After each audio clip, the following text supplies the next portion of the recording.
ಮಾತನ್ನು ಹೇಳಿ ಮೂರನೇ ಮಹಾಯುದ್ಧಕ್ಕೆ ತಯಾರಿ ಮಾಡೋ ಪ್ರಯತ್ನ ಸಾಕಷ್ಟು ಮಾಡ್ತಾಯಿದೆ. ಆದರೆ ಅದನ್ನು ಕೇಳೋ ಸ್ಥಿತಿಯಲ್ಲಿ ಇವತ್ತು ಯುರೋಪಿನ ದೇಶಗಳು ಇಲ್ಲ ಅನ್ನೋ ಸಹಿತ ಸೂಕ್ಷ್ಮವಾಗಿ ಗಮನಿಸಬೇಕಾಗಿದೆ.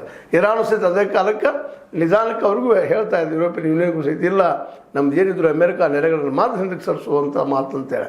ಯಾಕಂದ್ರೆ ಅದಕ್ಕೂ ಉಳಿವಿನ ಮತ್ತು ಬುದ್ಧಿವಂತಿಕೆನೂ ಸಾಕಷ್ಟು ಅದ ಹಿಂದಲ್ಲೇ ಚೈನಾ ಅದ. ಹೀಗಾಗಿ ಇವತ್ತಿನ ರಾತ್ರಿ 12 ಗಂಟೆಯವರೆಗಿನ ಸಮಯ ಭಾಳ ಮಹತ್ವದ್ದು. ಸಪೋಸ್ ಒಂದು ವೇಳೆ ಅಮೇರಿಕ ಯುದ್ಧಕ್ಕೆ ಹೇಳಿದ್ರೆ ಹೋರ್ಮುಜ್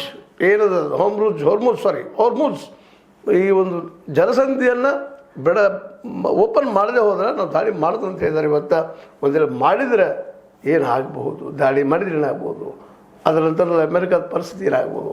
ಅಮೆರಿಕ ಯುದ್ಧ ಮಾಡಿ ಇಡೀ ವಿಶ್ವರ್ತನ ಕೈಲಿ ತೊಗೊಳ್ಳಿಕ್ಕೆ ಸಾಧ್ಯ ಇದನ್ನು. ಇದನ್ನು ಸಾರ್ಕ್ ಅದು ಅದ್ರ ಜೊತೆ ನಮ್ಮ ನ್ಯಾಟೋ ಒಪ್ಪಲಿಕ್ಕೆ ಸಾಧ್ಯ ಇದನ್ನು. ನ್ಯಾಟೋ ದೇಶಗಳಂತೂ ಈ ನ್ಯಾಟೋ ಸಂಘಟನೆ ಅಂತೂ ಅಮೆರಿಕದಿಂದ ಒಂದು ಡಿಸ್ಟೆನ್ಸ್ ಕಾಯ್ತಾ ಇದೆ. ಯಾಕಂದರೆ ಇವತ್ತು ಅವ್ರು ಗೆದ್ದರೆ ಇವತ್ತು ಇರಾನನ್ನು ಕೈಯಾಗಿ ತೊಗೊಳ್ತಾರೆ. ಈಗಾಗಲೇ ತಮ್ಮ ಗ್ರೀನ್ಲ್ಯಾಂಡ್ ತೆಗೆದುಕೊಂಡಾರ, ಎಣ್ಣೆಯ ಒಂದು ಸ್ಥಾನವನ್ನು ವೆನೆಜುಲಾ ತೊಗೊಂಡಾರ. ಈ ಅಮೆರಿಕನ್ ನಮ್ಮ ಸ್ಥಿತಿಯೊಳಗೆ ಇವತ್ತು ಯುರೋಪಿಯನ್ ಯೂನಿಯನ್ನೂ ಸಹಿತ ಇಲ್ಲ. ಅದಕ್ಕಿಂತ ಒಂದು ರೀತಿ ಉತ್ತಮ ಚೈನಾಪ ಯಾಕೆ ದೂರದ ದೇಶ ಆಗ್ತದೆ, ನಾವು ಕಂಟ್ರೋಲ್ ಮಾಡಬಹುದು ಇರಾನನ್ನು ಒಳ್ಳೆಯ ನಮ್ಮ ಕೈಯಲ್ಲಿ ತೆಗೆದುಕೊಂಡಿರೋಂಥ ಭಾವನೆ ಇವತ್ತು ಯುರೋಪಿಯನ್ ಯೂನಿಯನ್ದಲ್ಲಿ ಬಂದಿದ್ದರಿಂದಾಗಿ ಅಮೆರಿಕ ಏಕಾಂಗಿಯಾಗಿ ಯುದ್ಧ ಮುಂದುವರಿಸಿದರೆ ನಿಶ್ಚಿತವಾಗಿಯೂ ದೊಡ್ಡ ಹೊಡೆತ ತಿನ್ನಬಹುದಾ, ಇಲ್ಲ ಇಸ್ರೇಲ್ ಸಂಪೂರ್ಣವಾಗಿ ನಾಶ ಆಗ್ಬೋದಾ, ಇಲ್ಲ ಇರಾನ್ ನಾಶ ಆಗ್ಬೋದಾ. ಇರಾನ್ ಅಂತೂ ಪೂರ್ತಿಯಾಗಿ ನಾಶ ಆಗೋ ತಯಾರಿಯನ್ನು ಮಾನಸಿಕ ತಯಾರು ಮಾಡಿಕೊಂಡು ಹೋಗುವವಳಿಗೆ ಎಷ್ಟು ಸಾಧ್ಯನೋ ಅಷ್ಟು.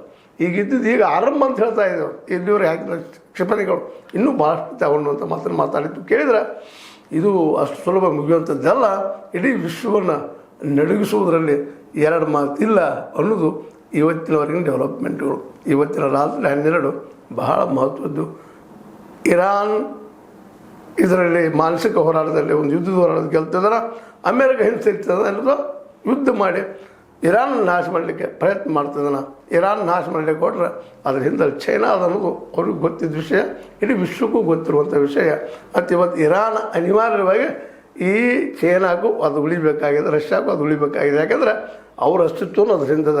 ಇಡೀ ವರ್ಲ್ಡ್ ಮಾರ್ಕೆಟ್ ತಮಗೆ ತೆಗೆದುಕೊಳ್ಳೋದಕ್ಕೆ ಅಮೇರಿಕೆಯಿಂದ ಕಸ್ಕೊಳ್ಳೋದಕ್ಕೆ ಇದೊಂದು ಸಮಯ ಚೈನಾ ಮತ್ತು ರಷ್ಯಾಗಳಿಗೆ. ಹೀಗಾಗಿ ಇದು ಎಲ್ಲಿಗೆ ಬಂದು ನಿಲ್ಬೋದು ಅನ್ನೋದನ್ನು ನೀವು ನೋಡು ಇವತ್ತೇನು ಡೆವಲಪ್ ಆಗ್ತದೆ ಇವತ್ತಿನ ಮಧ್ಯರಾತ್ರಿಯವರೆಗೆ ಅನ್ನೋ ಮಾತನ್ನು ಹೇಳ್ತಾ, ಇದು ಇಲ್ಲಿವರೆಗಿನ ಕೊಲ್ಲಿಸುವ ಯುದ್ಧದ ಒಂದು ವಿವರಣೆ. ನಿಮಗೆ ಲೈಕ್ ಆಗಿರ್ಬೋದು, ಲೈಕ್ ಮಾಡಿ, ಶೇರ್ ಮಾಡಿ, ಕಾಮೆಂಟ್ ಮಾಡಿ, ಜೊತೆ ಸಬ್ಸ್ಕ್ರೈಬ್ ಮಾಡಿ. 16 ನ್ಯೂಸ್ ಅರ್ಥಾತ್ ಹೇ ಸಿದ್ದರಾಮಯ್ಯ ಸತ್ಯದ ಕೈಗಳಲ್ಲಿ ವಂದನೆಗಳು.